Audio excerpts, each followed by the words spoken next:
I don't know. I think it's going live. So, It says live on my end. okay, sounds good. So, welcome to the Larson Health Podcast, where we bridge the gap between wellness, mindset, and empowered living. I'm your host, Kim Larson, founder of LarsonHealthWeightLoss.com. Today, we're exploring the intersection of real life and real health. From the corporate world to the high seas, and from Olympic events to health coaching, our guest today has lived many lives in one. Joining me today is Jalene Szuba, a board-certified health coach whose journey from ski slopes to global events to luxury yachts is anything but ordinary. With over 2 decades as an event producer for brands like McDonald's and Motorola, and firsthand experience maintaining wellness in high-demand environments, Jalene now empowers others to rewrite their health stories with balance, vitality, and purpose. Jalene, welcome to the show. Thanks for having me, Kim. So, Jalene, your background is incredibly diverse. Aspen ski instructor, film graduate, global event producer. Can you walk us through your journey and how it shaped your passion for health and wellness? Yeah, great question. So I've always had a intrinsic desire to help people. Like it's always been as a child. It was just something that I always noticed an urge when I saw someone in need. And I've also always followed the road less traveled, as you said in the intro, and listened to my mom really cultivated a skill to listen to my inner voice. And so my inner voice has had lots of different interests, and that's what I followed. And I grew up skiing. I was on the ski team in high school, and I moved to Aspen with some friends, and I wasn't sure what I was going to do. And I was talking to my dad, and he was like, well, you've always, loved skiing. Why don't you be a ski instructor for a while? So I did that, followed that passion, and saw that career, there's really two roads. You're either going to stay on the slopes and be a ski instructor, or you're going to go into management. And at the time I didn't want to go to management. So then again, went to my guides, my mom, and said, I don't know what I want to do now. And she's like, well, you've always loved film. What about film school? So then I moved back to Chicago, went to film school, pursued that, did independent film. That led into the corporate world and events and doing videos for them. And Wow. I've always been very organized and a problem solver. So being a producer really led to those skills, but it was never really my passion. Okay. It didn't fulfill that need to help people. Yeah. To make the world a better place has always been important to me. And then I met my love, Evan, moved out to Colorado, and we're both sailors. And that's when he said, let's go try to be, we eventually want to have our own sailboat. And so he said, let's go work for someone else and just see how it is if we like it. So we lived in the British Virgin Islands, and then we worked for a private family for a while. And then COVID hit. And that was right about the time where we were both like, what do we want to do with this next phase of our life? I'm in my 50s now. And I feel like when you hit 50, it's kind of that pivot point of, Yes. this has been great, but what do I want to spend the next chapter doing? Yeah. And I found, I'd heard a little bit about coaching, and I wasn't really sure what coaching was. And then as I started, doing the education and exploring, I was like, this is exactly what I need to be doing, helping empower people to listen to their own inner voice. And I believe that when we feel better, we're kinder, we're nicer, we're just a Yes. better person to be around. And so that's why I really focused on health and helping people feel better so that I can kind of fulfill that desire of making the world a kinder place. I love it. Yeah. So, and you had recently were on TED and did a TED talk about sleep. So how did you get on the TED talk, and why sleep? Yeah. So I was working with a business coach developing my own business. And she said, and I always knew I wanted to be a speaker and get out and do workshops and reach more people than I can in just one-on-one coaching. And she said, have you ever thought about doing a TEDx talk? And I said, yeah, it's on my bucket list. And her sister had just done one Okay. at the Massachusetts College of Pharmacology and Health Sciences. So she said, if that interests you. So she put us together. And then, it's one of those things, once you've done a talk, the organizers trust you, they know you. So when you recommend someone else, they're more open. And I still had to Cool. audition. I still had to submit, a rough draft of what the presentation was going to be. And I had to Okay. submit I had to do a recording of like 2 minutes on camera so they Okay. could see me and see how I speak and present. Yeah. And then, yeah, then I was accepted, and there were 4 of us that spoke at the event. It was this past March. Okay, cool. So yeah, that would make sense where they're going to schedule people and not just one for the day, right? Because Right, you already have right. the audience there. And so, Yeah. and how long was your talk? 15 minutes. You Oh, have to that's get it it. in, and Okay. yeah. The And the does it go TED bam, bam, bam, one to the next? Yeah, so they had little things in between that highlighted the college. Like there was a dance troupe that performed, and Okay. they had a raffle, and yeah, they tried to make it a whole event because I think it was like 2 hours, 2.5 hours, and then they Okay. served lunch afterwards to Oh, really encourage people to come. So it was a nice. nice little morning event on a Saturday. Yeah, that sounds cool. Yeah, Yeah. that's on my bucket list as well. So it'd be really cool to do that. Yeah. Yeah. So how did working, in such a high pressure environment, right? You're working for these big corporations doing work for them. How did that impact your own health and energy? Yeah, they were long days. When I first started in corporate meetings and events, it was a 12-hour day, was very, very normal, especially if you're on site. Yeah. And we were doing like, franchise events for McDonald's, or owner operator events. And so you're in the ballroom at, 6 a.m. to be there before the clients to go through rehearsals. And if they're making changes, you could be there.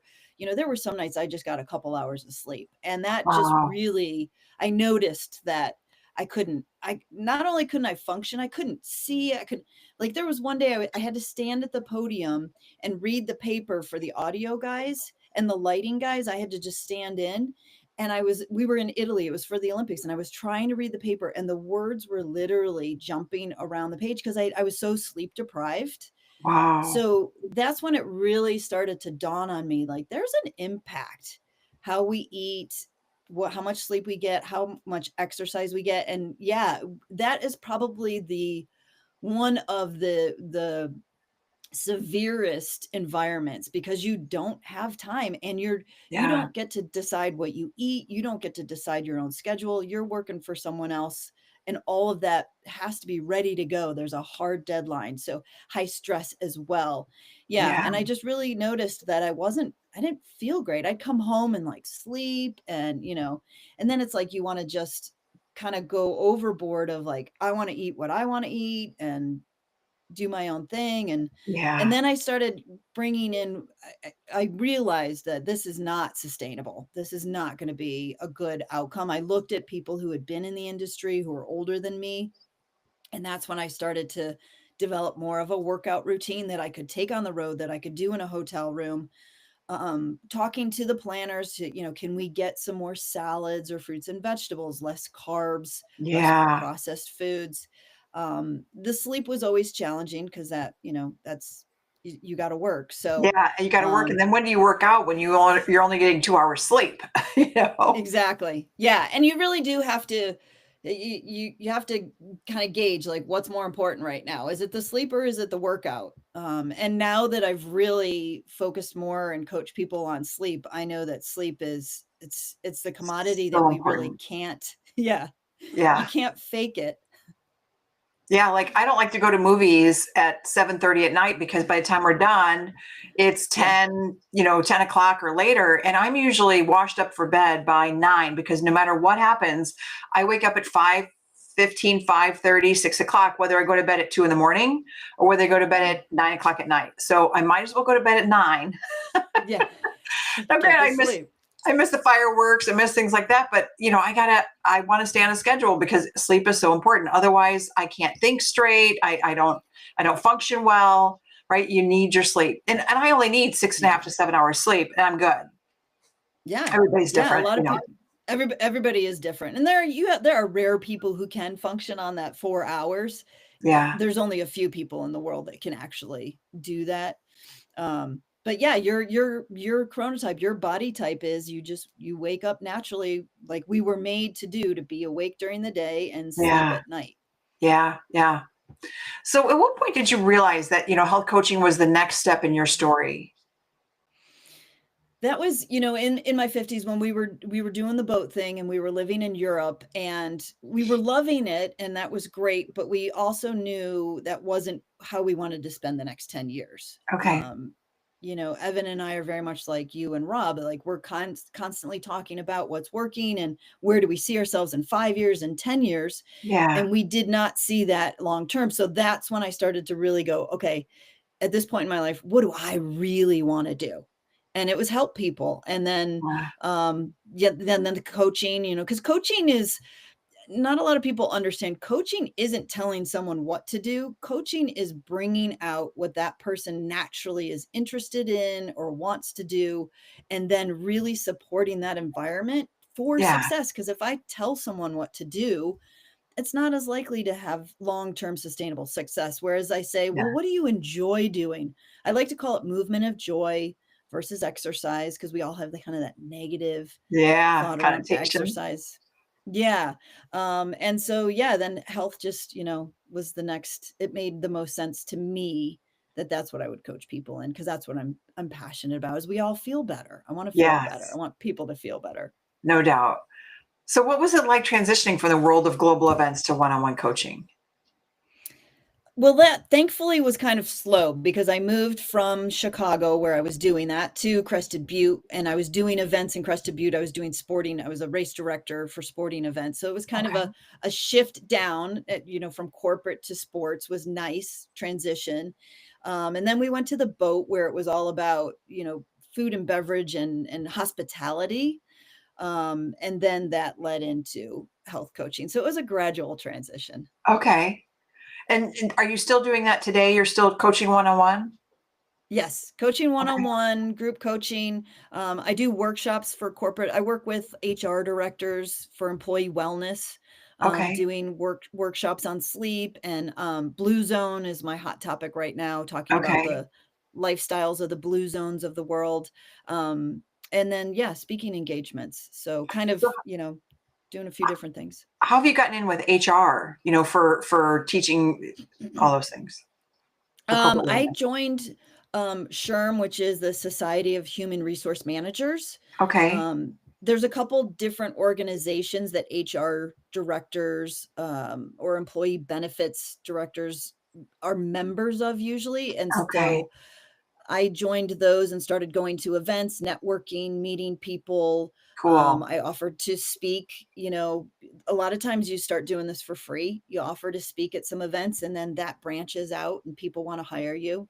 Yeah, people start talking, and yeah, that's a great network. Yeah, That's great. So yeah, smart. yeah. So the Larson Health Podcast is brought to you by LarsonHealthWeightLoss.com, your source for mindset tools and sustainable wellness strategies. Jalene, you often say you understand the real life challenges of staying healthy. So what does that look like for your clients? Yeah, a lot of times my clients, they don't feel well and they think maybe it's weight loss or stress management. They might have some idea. And so what I like to start with is I call it the circle of life. It's a wheel and it has 12 different aspects: environment, a home, relationships, money, all those the holistic picture of being a human person, your career, your education, and I have them kind of grade their satisfaction. And then Okay. we connect those dots, and then we can really see where where they're not really feeling fulfilled in their Yeah. life. Because usually it's interconnected. And so It they is. may come in for one thing. And then once we kind of look at that wheel, and then we start working on, okay, well, what would make this better? Where would you be more satisfied? How would you be happier in this area? What does that look like? If I could one of my favorite questions is if I could wave a magic wand and tomorrow everything was great, what does that look like? Is it relationships where you live, your job? Um, and then I do always, I still have a program or, some foundations that I work with people. We're definitely going to work on sleep. We're going to work on hydration. We're going to work on more movement. I tend to leave nutrition and food to the end when people feel a Okay. little more confident and a little more comfortable making changes. Okay. Um, because that's something, food is so much of a comfort for so many of us that I don't want to, completely redesign someone's life all at once, because that's not Yeah. fun, it's not sustainable. So we start with the easier things, like how is your sleep, how is your hydration, can you get a little more walking in, how are you managing stress, what's your mindset is so huge in Yes. any change. I'm working on a study at Tulane University on behavior change, where Okay. we are using a process called immunity to change. It was developed at Harvard, and the idea is, we all have these New Year's resolutions. I want to do this, I want to do that. And by the end of January, we haven't stuck with it. And why Yeah. is that? It's not lack of willpower. We want it so bad. But, there's just the theory is there are these hidden commitments that are competing with the goal. Yeah. Something like in the study, ours is we're helping people become more adherent to the medication they're taking for their blood pressure. A lot of people Okay. aren't taking their blood pressure medication, even though they know it could save their life. Yeah. And what we're finding is there's these hidden commitments, like, um, and these big assumptions around it, like it makes me feel old, or it makes me feel like I haven't taken care Wow. of myself, or everyone else's needs are more important. So in the morning, I'm rushing and I forget. And they Wow. don't even realize that this is their thought pattern. Yeah. But once we, and we always work on, do you believe, change is possible? Do you neuroplasticity? We kind of Yeah. educate them on what that is and how the brain can adapt. And by 6 months, I've seen 180s in people. I had a woman who said, I don't take my medication when I'm supposed to because I'm a procrastinator and it makes me feel in control. I want to decide when I take my medication. And then within that 6 months, she was like, well, wait a minute. If I just take my medication When you're at 8 supposed to, a.m., that is I'm in control. control. Yeah. Exactly. So Interesting. that's one of the things I love to work on with clients is, what's your mindset around this? How are you perceiving this? And can we shift that to be just a little more supportive in the change that you want to make happen? Yeah. It's Well, really cool to cool. watch people's have those aha moments where they're like, what was I thinking? Yeah, exactly. What was I thinking? Interesting. So, kind of leading to the next question then. So, how do you help busy professionals stay committed to their health goals when life gets so chaotic? Yeah, then it's that's when I love to use, I've been trained in motivational interviewing. It's a coaching Okay. style to really bring out someone's own motivation, your why. Like Simon Sinek says, if you know your why, that can always be the base that you go back to. Is it because you want to, be healthy to retire somewhere overseas, or you have kids or grandkids you want to be around for, or you want to be more, you want to have independence in your 80s. You don't want to be reliant on living somewhere. You want to be, fully functioning physically.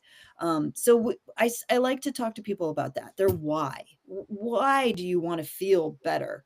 Then, if we hit bumps in the road, or, things kind of plateau, we can go back to that why and remember what's driving us or motivating us. And I find that that can really help people sustain the change. Okay. Well, cool. Yeah, it's nice to see that you can help motivate them to stay on track. Yeah. Yeah, Um, and we all hit bumps. We're all human, and life gets in the way, right? You have a yes. death in the family, or a divorce, or a move, or a job loss. So helping people navigate that so they have the tools when that happens again, because life is going to happen. So Right. yeah, it's really, and intention is a big thing too. Like, some people just are so victims to their calendar all throughout the day, and they don't realize, like, I can be intentional with my time. I can Yeah. set boundaries. Boundaries is another thing I like to talk to with my clients, is boundaries are your own safety. They're not pushing someone away. They're saying, I protect myself and this is what I need. Like, I know in the morning, I need to get up and, walk the dog, do my yoga, do my meditation. Those are the things I need to fill my cup in the morning. And Yeah. then I can give to everyone else. But if I start giving, giving, giving right away, there's nothing left for me. I have nothing left in the cup to give. Yeah. So, can you share a personal story or a client transformation that really moved you? Yeah, I worked with a gentleman who,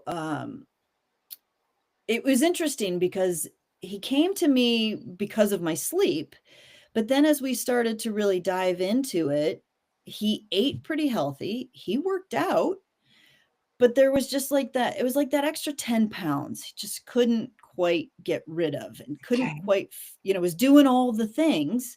And so that was frustrating. And through, these tools and the process that I use, we realized it was time management, that he didn't feel like he was in control of his calendar. And Interesting. we really spent a lot of time looking at, well, what would that feel like? How would that be? He was an executive, so he did have an assistant. He could, delegate a little bit more. Yeah. So there was some, control that we talked about, like letting go, empowering your employees so they know what you expect. And so that's what I say. Sometimes when they come to me, it's one thing, but then we realize that it's really something Something else. else. Yeah. Yeah. Yeah. So And digging into that so, wheel that you were talking about earlier, right? yeah, yeah. And so once he kind of felt like, okay, he liked his routine in the morning, and so then it was like sticking to those boundaries so that he could do his morning routine, he could delegate the work, he had a way to now manage the stress, having a break midday. So really looking at his calendar and carving out and making a day that he could really get excited about and feel empowered and feel intentional. And then also at night, because he worked internationally, he was finding that he was taking calls later, which was, he really wanted to be someone like you who's like, this is a hard stop for me at 9 o'clock. And Yeah. so just giving him the a lot of times it's self-worth. Like, am I worthy to say no? Am I Yes. worthy to really respect my own boundaries? Yeah. And getting him to feel okay with, like, no, I gotta say no. It makes me a better employee. It makes me a better manager to really mind it, not be so available that it's wearing me out. Like, Yes. we have to schedule these meetings at, 7 o'clock my time so that I can go to bed. So yeah, we worked together for a year because we kind of hit all these different points throughout the year. He took a Yeah. vacation for a while. Um, and then, yeah, by the end of it, he's like, I feel like a new person. I feel empowered. I feel stronger in really respecting my own needs now. I don't feel Cool. so guilty. Yeah. Yeah. That's really cool. So, Yeah, what are some of the biggest misconceptions people have about creating lasting change? that it's going to be hard. But that goes back to that perception, right? Like, I'm a glass is half full. If we look at the glass as half empty, it's always going to be half empty. So if we're approaching it going, this is going to be really hard and this is going to suck and this is going to be miserable, that's going to be the experience that we have. But if we can just shift that and go, this is going to make me feel better and this is going to be exciting, this is going to lead me to the dreams that I've had all this time. That's a Yeah. big, a big, that's why I like to, really touch on mindset. Like, how are we approaching this change? And then it is a little more sustainable. It is like, okay, and it's also not, also helping people see that it's not an end. There, it's a new lifestyle. Because if you have certain habits that have led to weight gain, and you go on a diet and you work out for 6 weeks and you lose the weight and go back to those old habits, the weight is going to come back. Right. So really helping people see, like, if this is what you want, then there are things that you have to change and let go and not feel deprived. I'm a big fan of moderation. I think deprivation is a bad place to get into, because then you want to rebel or Yeah. Yeah. binge. Yeah. So really helping people see this is slow and steady. It's a marathon. We're going to take this slow and steady and do bite-sized little steps. We'll still climb big mountains, and just little by little, then we get to a change. And another really cool story in this study that I was doing, a gentleman had a goal he really wanted to lose weight. He knew he needed to eat healthier. He knew he was making poor food choices, processed foods, eating out a lot. But he was also like, I don't know how I'm going to do this. I just feel like it's going to be deprived. I'm going to feel deprived. I'm going to have no more joy in my life if I can't eat all those things. And so we were really kind of, working on that mindset. And then he had a heart attack. He went on dialysis and he had a toe amputated. And Wow. that was a huge wake up call that this was no longer a choice. This was Right. mandatory. And over the course of 6 months, because he had to eat healthier, he was forced to in order to live. And his why was his family. It was really important to him. Yeah. And so that kept him going. It wasn't worth risking. The food lost its appeal. And by the end of 6 months, his whole taste buds had changed because he was eating healthier. He wasn't eating all that sugar and salt that was kind of blinding his taste buds. And Yeah. so he even tried to eat something that he had previously loved. And he was like, it was way too salty. I don't enjoy it anymore. Yeah. So, And the but I chemicals would, are in those processed foods as well. yeah. And I said to him, now, if I had said all of this to you when we first started, like in 6 months, your taste buds are going to change. He's like, I wouldn't have believed you. Yeah. So sometimes we can get in our own way with these preconceptions that we have. It's so true. Yeah. So you're listening to the Larson Health Podcast with Jalene Szuba. Visit larsonhealthweightloss.com for personalized wellness resources and whole life healing tips. So, Jalene, you spent years working aboard yachts across the Caribbean and Europe. So, how did that shape your view of wellness on the move? Yeah, it's hard to do because there's no gym. I can't go somewhere. So I But had you're working to on the boat. find, yeah. And it was a physical job, but I did have, even then I had my meditation and my yoga. That was my non-negotiables. Yeah. I had to figure out what was the bare minimum I need. And so I would tell guests, at 7 a.m., I'm yours for the rest of the day. But from 6 to 7, I'll have the coffee out made for you. But please respect that this is my time for me. I'm here 24/7. I just need some time. Yeah. And most people respected that. Most people admired that. And I would say to people, if you want to come do yoga with me, if you see me doing yoga, feel free to roll out the mat and come join me. Yeah. And some people did, but I really just, again, those boundaries, really tried to stay hard to those boundaries of the morning.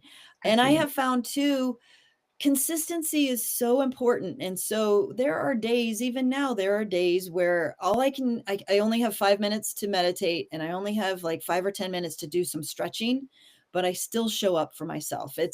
You got to move away from that all or nothing thinking where it's either I go to the gym for an hour or it's not worth it. Right. Moving away from that mindset and going, even just a little bit helps. Every little Every bit little bit. each day gets me closer. So Yes. that became really evident working on a boat.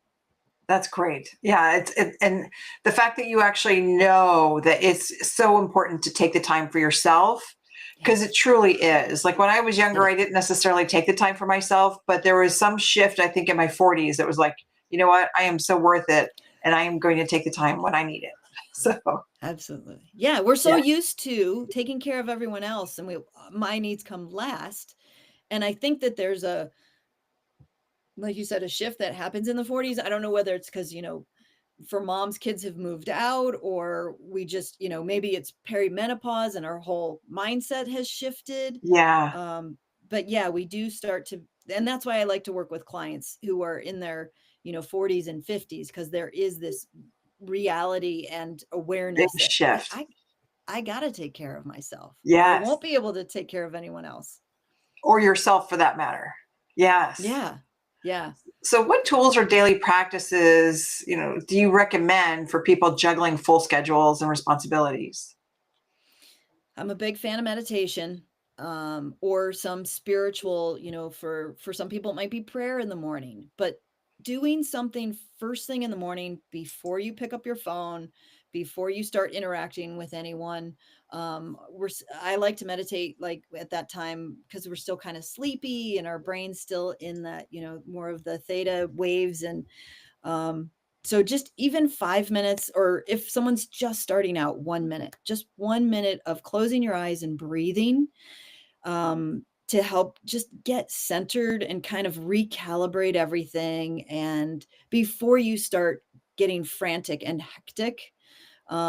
So big fan of that, to really just come back to ourselves, start learning how to listen to that inner voice and that guidance system, and grounding. I think that's a great way to get grounded. And then getting out at first thing in the morning. Morning light gets that circadian rhythm going, Yes. kind of alerts our whole body clock that it's time to be up and moving around, and it gets our lymphatic system going. So just walking, if you have a dog, it's a great excuse Yes. to get out for a morning walk. So those are like the bare minimums. If you've got a super crazy chaotic day, you don't have time, or you don't have the resources to go to a gym, neither of those things take any money or having access to things. Yeah. We can walk anywhere.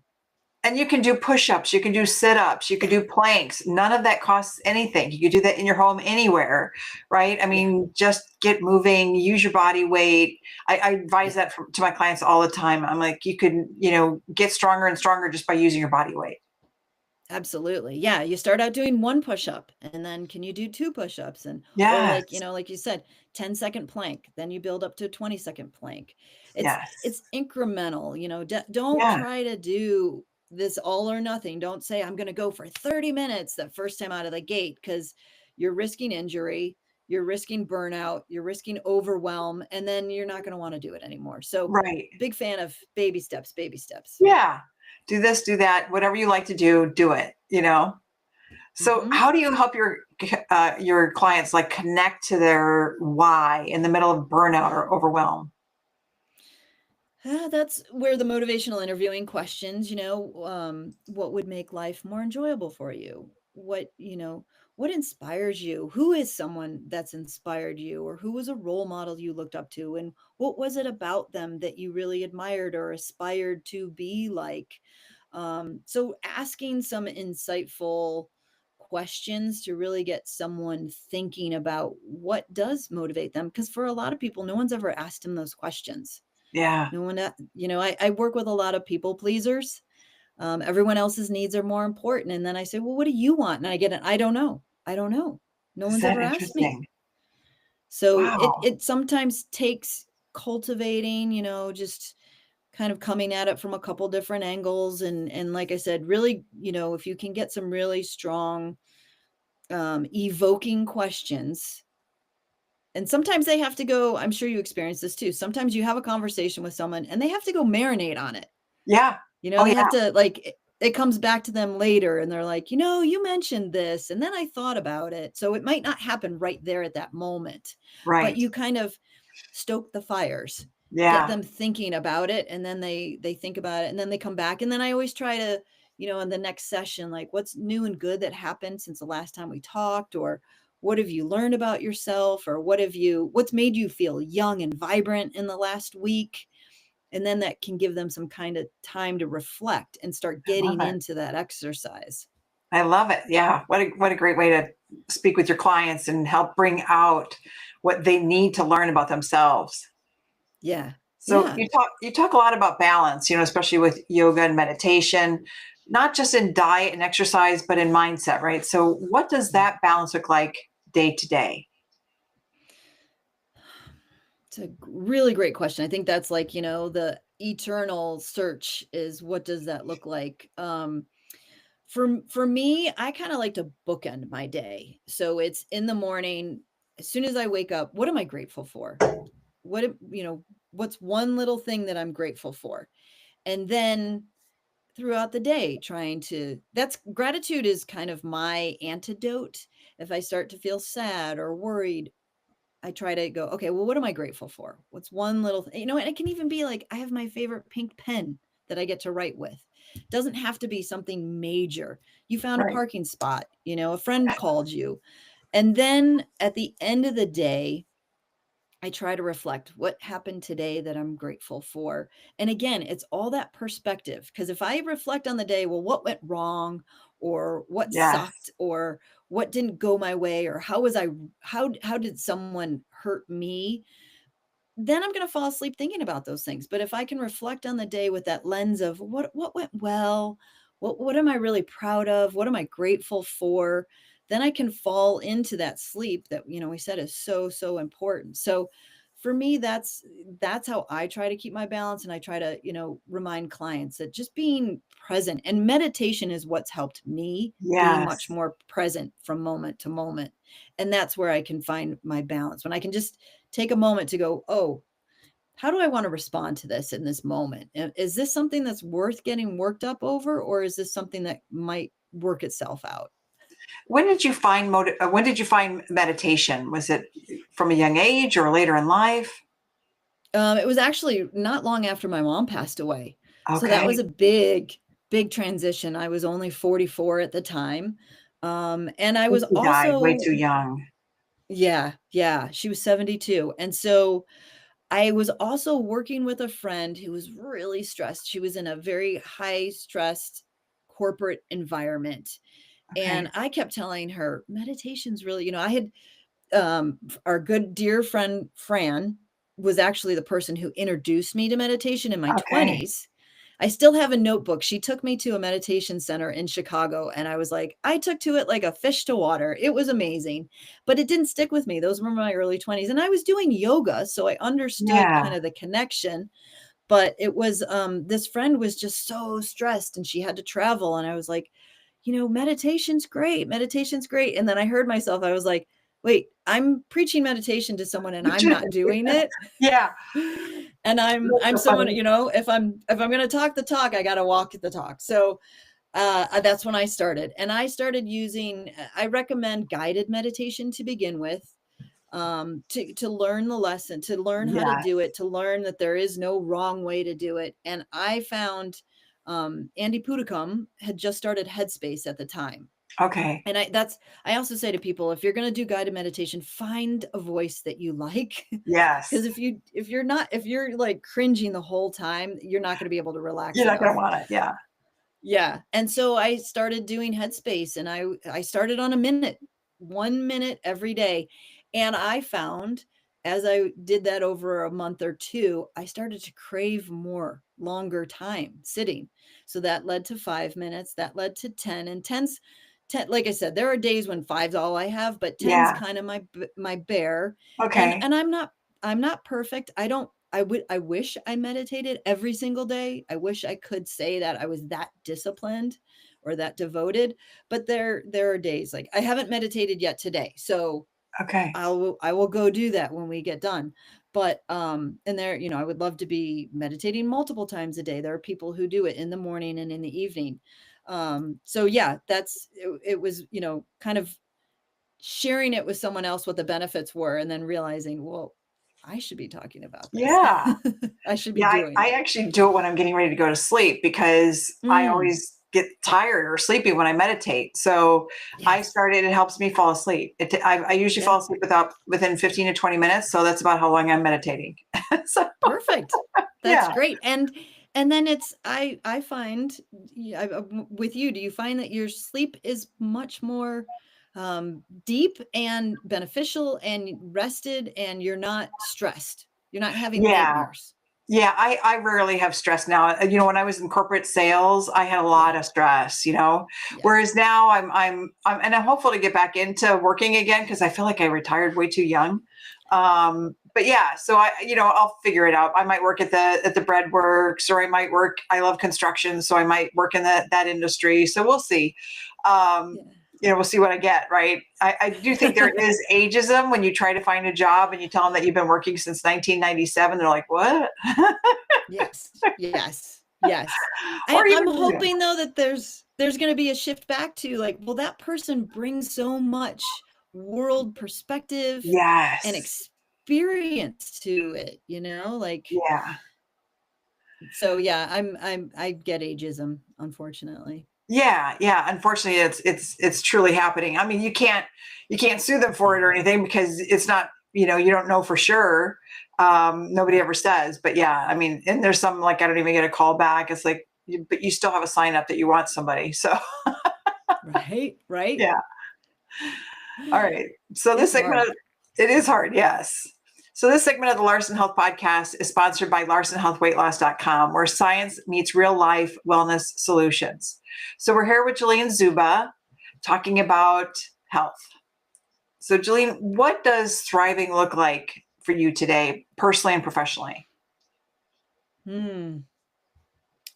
It's so that's another thing that I like I'm learning from my mentors is definition of a word, right? How do we define success? How do we define thriving? And you can go to the dictionary and you can see what, others have said. But I think it's really important to take that time. So thriving for me is the ability to get up every day and be mobile and able to have a moment to get outside, to have a moment to walk and to be able to do my little routine in the morning and then get to help people throughout the day, coaching and helping corporations define wellness and how they can bring employee benefits and wellness, and then being able to have time at the end of the day to have dinner with my partner and unwind, and then like be able to have everything buttoned up and getting ready for bed at 9:30, so that I love to read at the end of the day. That's my favorite thing to do in bed. Okay. So a day where I get to do all of those things is thriving for me. And it goes without saying, like, I'm, making healthy food choices. I have the refrigerator stocked because I'm a convenience person too. If it's not there, I'm going to go grab what's quick and easy on a busy day. So doing a little menu planning on the weekend. So, grocery shopping and prepping so that it's all there and convenient and easy. Yes. And, yeah. So a thriving day is time for myself and time for my clients, That's just cool. having that balance. Yeah.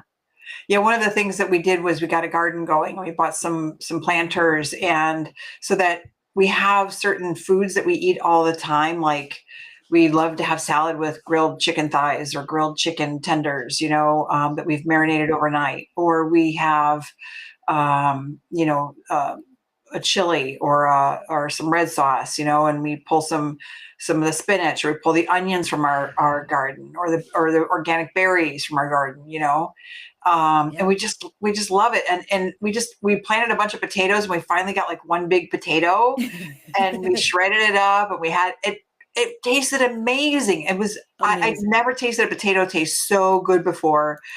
And when it's organic, coming right from your garden, that's the difference. And you get it literally picked that day, and it's cooked right then. Yeah. And that's So what our ancestors and our grandparents used to be able to do. My yeah, grandparents had a huge garden. My dad's yeah, parents had a huge garden. And we just don't have that anymore. Part of it's space limitations, part of yeah, it's time, right? Like it takes yeah, time to go out there and plant and weed, and potatoes take a long time to grow, and patience. But yeah, that's the freshest food if you've literally yeah, just picked it and you're eating it. yeah, yeah. We got Swiss chard It's coming out our wazoo, so yeah. we got all over the place. So we pick from one spot. We've got it in 4 different planters. So we pick, or 3 different planters. So we pick it, from one day. We pick it from the other, and we saute it up with some garlic and onion. And God, is it good?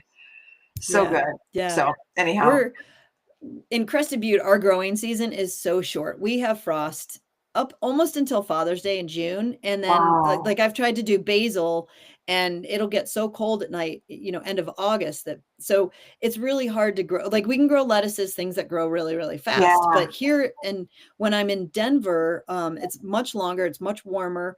And so Evan and I we have tomatoes and basil because we love those on salads. And yeah, then a little rosemary and thyme because we're like you, chicken thighs, grilled God, chicken thighs. Like our favorite go-to dinner is chicken thighs mixed with some lemon and herbs like herbs de awesome. Provence or rosemary and thyme, Yeah, grilled.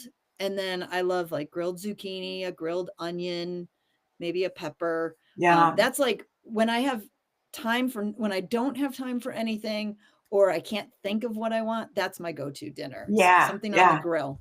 That's great. Super Yeah. easy. And it doesn't take long, right? I mean, the prep time is longer than the grilling time. So Yeah. just chopping up the veggies, right? And then you So, don't have a ton of dirty dishes. It's just the grill to yeah, clean. right. Exactly. It's super easy. True. Yeah. So, for someone listening who feels like they've fallen off the track, what's one small step they can take today? Well, it's a question that is so different for everyone because we are all so different. So what I would suggest to someone who's listening right now, who's like, oh yeah, what's the answer? What most excites you about something today? Is it going to the grocery store and getting some vegetables to make a fresh dinner?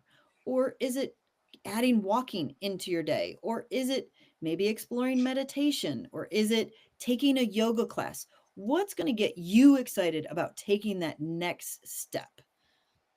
That's a great answer. Yeah, because like you said, everybody's different. So, what is their motivation, and Yeah, what can they do to make one small change to start it turning it into a bigger change, right? So, kind of like right. eating an elephant one bite at a time. You just take the first step. Absolutely.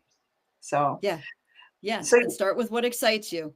yes, Start with exactly. what you know or what excites you or what feels doable. Start there and then the rest can come. So you're big on helping people rewrite their stories. So what is that process? Where does that process start with? That I like to go to that magic wand question, like ideal scenario, like 1 year from now, what does your life look like? And for some clients, it's a different job or a different location. They've moved, they want to be in a different house, or they want to have lost some weight.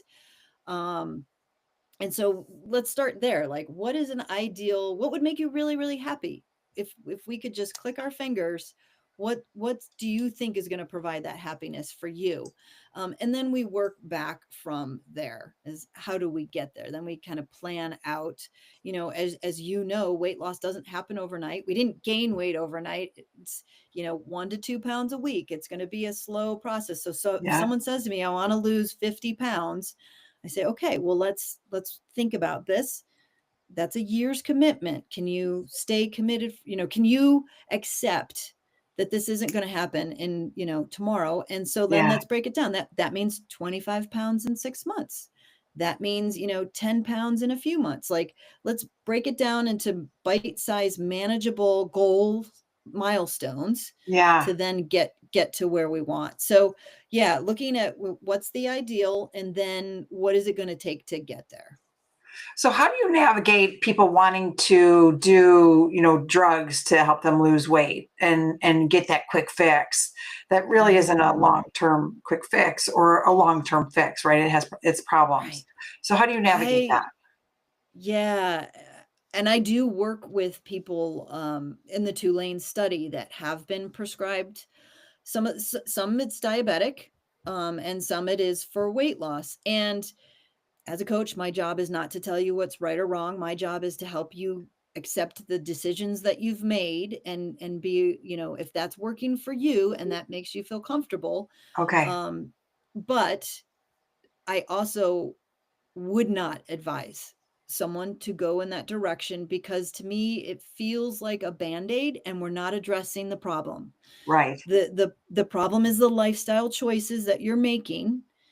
And this is just something that's gonna still I literally have people who are like, "My doctor has told me I can still go have my Big Mac at lunch. That's just my meal for the day." And I'm like, "Oh my Wow. gosh, we are not fixing the problem. The Right. problem is."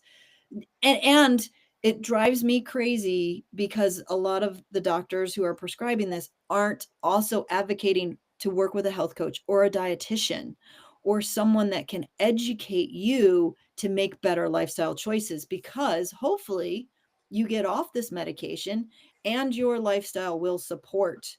You've made some changes in Maintaining the it. weight loss. Yes. Exactly. Yeah, because I fear it's like a lot of the people who did the gastric bypass back in the day.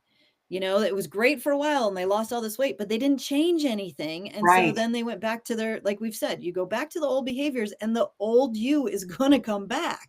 Yes. There's no way around that. You can't cheat the system like that. Right. It really is eating healthier, taking better care of your body, managing your stress, and moving more. That always works. Always, Yeah. always, always. That is the basis, the foundation. And then if you are taking a medication to really help jumpstart things and maybe get some weight loss going, that's great. But then what are we doing for the day when you hopefully come off of this medication? My fear is, what are we going to find 5, 10 years from now from the people who have been taking this medication? What other side effects are there that we weren't aware of, that And could they're coming be out long? already. Yeah, yeah, they are. I'm not a fan of it. There's just not a quick fix for There weight isn't. loss. There really isn't. It's such a, people get so bummed to hear that, and I'm like, it's just, There's and not a magic the pill. I mean, you could do the drug and you can lose weight, in a few months, or you can do it naturally and yeah, maintain it for life and not have to be on a drug for the rest of your life. I mean, right, and these companies are making so much money on people because they don't know how to change. right. And if they recognized how to change, I think they wouldn't need it. Right. And the other thing too, if you go that route, how satisfied do you feel? It's like when you save up your own money to buy something, you cherish it, you take better care of it versus if someone just gifted, a car to you. So it's the same way with your own body and your own health. If you take the time to show up every day, to exercise, to make those healthy food choices, you're going to sustain that a lot longer because Yeah, you know what it took to get there. And I think you really cherish yourself more. And this is a vessel. We are a high performing machine. And if we treat ourselves that way, we're going to last a lot longer. we truly are. Yeah. So, what's next for you in your mission to help others live healthier in a more balanced life? Mm. Definitely, more, would like to hit more speaking engagements, keep motivating people to make changes in their life, to feel that they can make the change. I think, like you said, a lot of those people who are relying on the drugs don't feel like they can make the change. And so, um, I am right now training to become a motivational interviewing trainer so that I can then train other coaches to really help people feel empowered and feel like they can make that change and have the desire to make the change. So that's a big thing for me.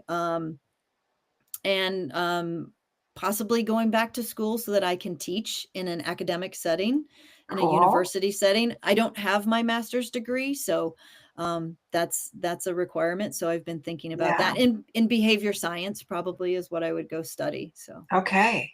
I Yeah. love Very to cool. learn, so Yeah. always Yeah. learning. Yeah. Me too. I'm the same way. So I got the functional health, and now I'm looking at personal training and what else can I learn about health, right? So to help Yeah, yeah, people. So yeah. And then that's makes you so valuable as a health coach because you can hit all other areas of the wheel. yeah, So yeah. yeah, And the motivational training, right? Knowing how to speak with the clients to help them succeed, not just for a weight loss, but understanding truly what the bottom line is for them that's holding them back. Like yeah, what's holding them back from making the changes and sustaining those changes. right. Yeah, those limiting beliefs. We like to get in and root them out. Yeah, yeah. And you're right, though. I mean, it's amazing to see how people's taste buds change, right? So they Yeah. start somewhere and then they start changing their taste buds, and all of a sudden they're like, I, I tried that stuff, and I'm like, oh, like, have you ever, like, I remember my husband changing his taste buds for him, or helping him change his taste buds. And then he had a Twinkie. Like, we were Yeah. visiting my mom, and my mom had a case of Twinkies, and we tried a Twinkie, and we're like, oh, God, what do we like about that? Ugh. I mean, it You're was so much awful. more aware. Yeah. Oh, yeah. We had one bite Yeah. and we threw it out, Yeah. right? It was just like, ugh. So, but sometimes you try those things. You're like, what was it when we were kids that was so good about this? But of course, a Yeah. Twinkie when we were kids is different than the Twinkies today. And for most food, the same thing, right? So the food that we had yesterday, when we were kids, is different than the food today. So hopefully Yeah. things will Yeah. change. I'm sure. So, Jalene, thank you for sharing your incredible story from the ski slopes of Aspen to the Olympic Games, and now coaching others through Yeah. their own Yeah. transformation. Hopefully, Yeah. So, your journey is a powerful reminder that wellness isn't about perfection, it's about persistence, purpose, and alignment. Yeah. To our listeners, if you're navigating a demanding life and trying to prioritize your health, you're not alone, Yeah. and you don't have to do it perfectly. You just have to begin. Visit LarsonHealthWeightLoss.com for tools, support, and real life strategies to help you reclaim your energy and health one empowered step at a time. Until next time, nourish your body, strengthen your mind, and live with intention. Cross-promotional handles for more with Jalene. She is at IG, Jalene Szuba, and also with Facebook, Jalene Szuba Wellness, and LinkedIn, Jalene Szuba. Her website is happinessanchor.com about. Also from myself, LarsonHealthWeightLoss.com, Facebook, Kim Larson Health, YouTube at the Coach Kim Larson. I hope that you've enjoyed this podcast. Like it, share it, and I hope to see you next Saturday at 10 a.m. Thanks so much.